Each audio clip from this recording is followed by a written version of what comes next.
Vous écoutez Paris sur la bouche, le podcast des petites ou grandes histoires liées à un baiser donné dans les rues parisiennes. Eh bien, en fait, j'étais dingue de ce mec. Mais complètement dingue. Tout le monde nous avait dit qu'on n'avait absolument rien à foutre ensemble, ce qui était vrai, puisqu'on s'est mariés et qu'on a divorcé.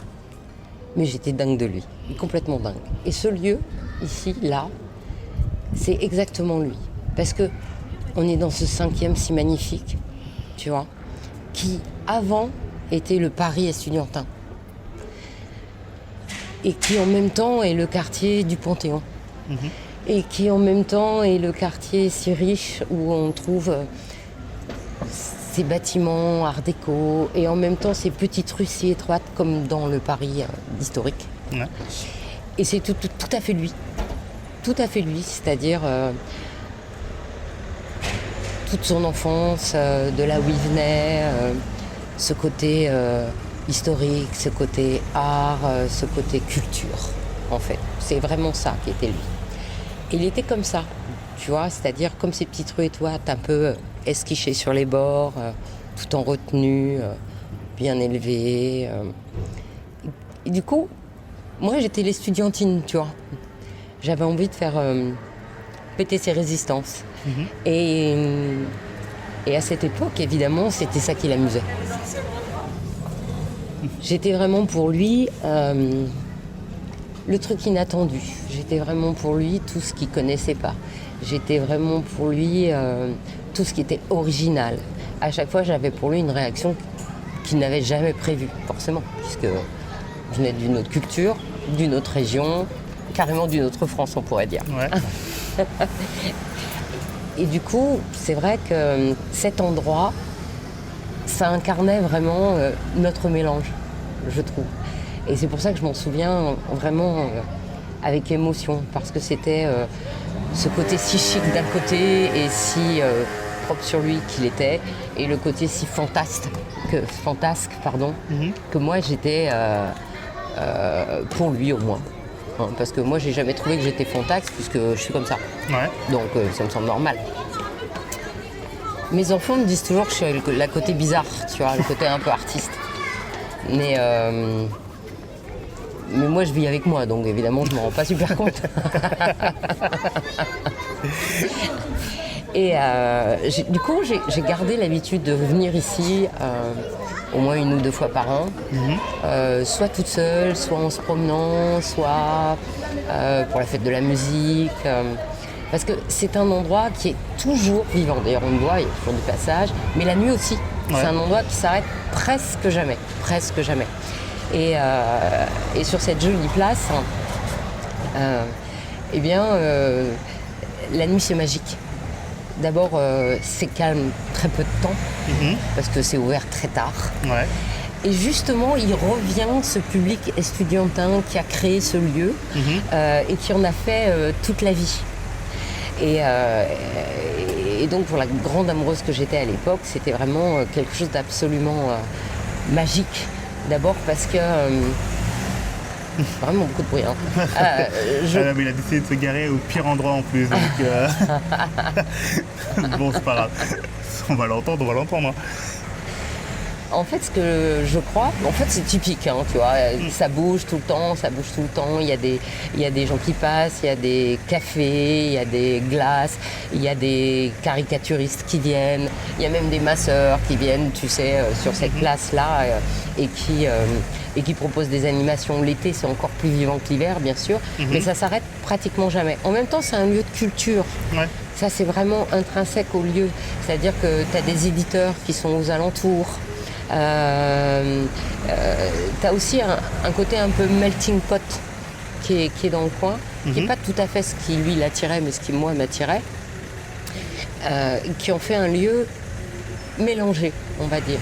C'est l'ancien, c'est le nouveau, c'est le demain, c'est un peu tout au même endroit, en fait. Et ce qui est aussi magique, c'est que donc la nuit, tout est un peu éclairé. Ouais. Et sur cette place, petit à petit, entre l'inverse du chien et loup. Ouais. C'est-à-dire à cette heure où c'est encore la nuit, mais où ça va bientôt être le jour, là, enfin, la place se calme. Ouais. Il reste plus que... les cafés se ferment, très tard, mais ils ferment.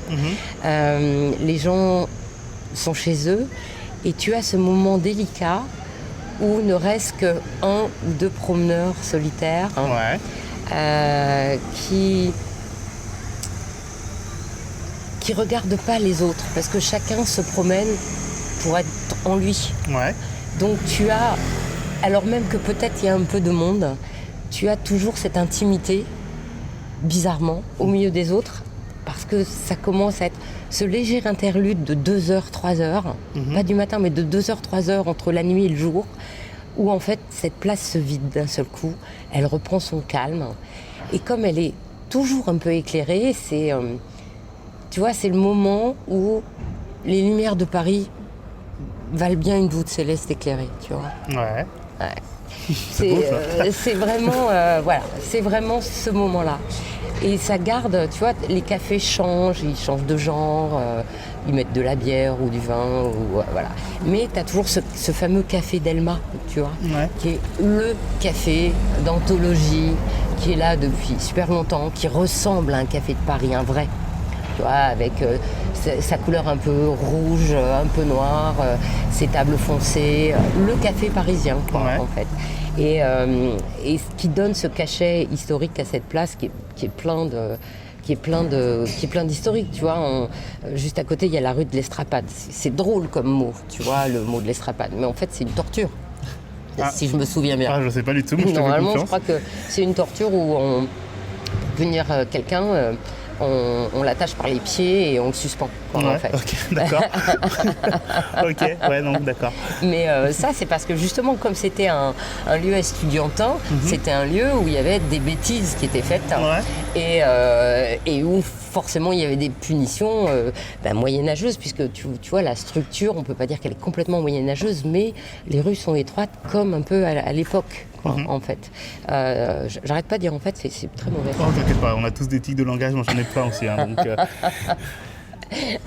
Et c'est pas le plus vieux coin de Paris, mais c'est un coin extrêmement attachant de ce point de vue-là. Et donc du coup, arriver ici avec lui, être ici encore au milieu de la nuit, parce qu'on peut s'y balader très très longtemps, on n'est pas obligé de consommer, c'est suffisamment vivant. Voir un petit peu à la fois les gens s'en aller, et pendant que la rue se calme, nous on se chauffait, normal. Et toute mon envie de l'époque était, tu vois, de le faire sortir de ses gonds, en fait. Pour quelqu'un d'aussi calme, posé, propre sur lui, le fait de le faire devenir fou, c'était extrêmement irrésistible. Je sais pas si moi je l'étais, mais en tout cas moi je trouvais ça irrésistible. Et tu vois, c'est le moment où tu vois, on se regarde, on s'asticote, on dit des phrases sans intérêt, mais qui sont forcément un peu à double sens. Et toi, tu penses quoi? Et toi, tu vois quoi? Et un petit peu à la fois, tu sens la tension monter chez l'autre. Et tu as l'impression de pas de le tenir, tu vois, mais ou alors de le tenir comme on tient un cheval, tu sais, un peu nerveux, un peu rétif, et tu dis je lâche la bride, il va lâcher la bride, il va pas lâcher la bride, encore, maintenant, demain. Et ça, c'est vraiment très sympa, parce que quand l'autre vit, on se sent vivante, à travers son regard, on se ressent à nouveau plus vivante, on ose encore plus. Bon, il ne s'agit pas de se déshabiller toute nue au milieu de la place, mais en même temps, ça n'aurait aucun intérêt, ça n'aurait aucun charme. Il s'agit au contraire de l'aiguillonner, de le sentir. Et cette place, elle est complice de ça. Parce que forcément, elle vit, elle se calme, elle revit. Tu mets des vêtements crades pour un festival. Juste, tu vois. Des fois, c'est vraiment l'âme, ça passe, ça vit. Et là, c'est le moment magique à ce moment-là, c'est le moment où tout se calme.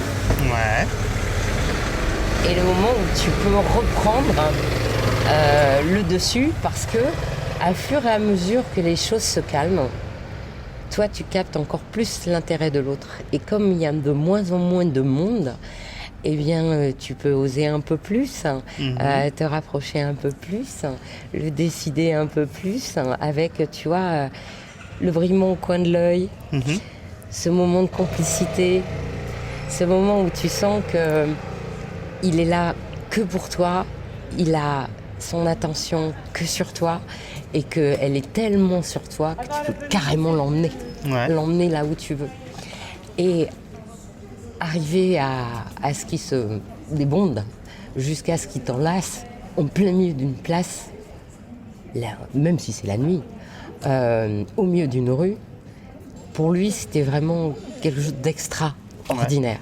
C'était quelque chose de inenvisageable, n'est-ce pas? Et moi d'arriver à ce qu'il arrive à ce niveau-là, tu vois, qui s'explose de lui-même et vers moi, donc vers. Ça, c'était carrément génial.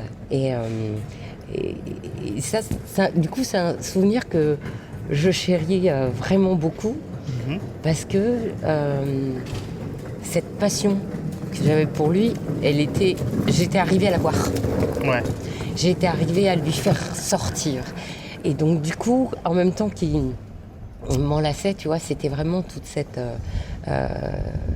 attirance, toute cette énergie, tout cet amour, toute cette passion, carrément, qui m'entourait, comme la place nous entourait, avec, tu vois, ce noir qui nous entourait et ces petites étoiles autour. Ben, c'était exactement comme ses bras. C'était exactement comme ses yeux, c'était exactement comme sa bouche. C'était, voilà, Paris devenait complice et cette place devenait complice avec nous pour que dans cet interlude entre la nuit et le matin, eh bien, il y a un interlude entre son quant à soi et ma folie, qui est un interlude entre sa contenance et mon côté artiste, qui est un interlude entre la passion que j'avais aucun complexe à sortir à cette époque-là, et lui, la façon plus retenue qu'il avait de se tenir et de jamais laisser exprimer ses sentiments. C'est pour ça que cette place reste toujours, pour moi, quelque chose de très particulier. Un endroit un endroit à la jonction entre l'endroit où on fait la culture, les normes, les lois, avec ce bâtiment si rigide, si classique qu'il était. Et ces petites rues mises en travers, avec des petits cafés, avec des gens qui sortent, avec des magasins de tout horizon, avec ce côté un peu folie, qui était un peu plus moi, en fait. Et donc voilà, c'est cette jonction-là, et c'est cet endroit-là qui fait que ce baiser-là était vraiment, vraiment quelque chose d'inoubliable.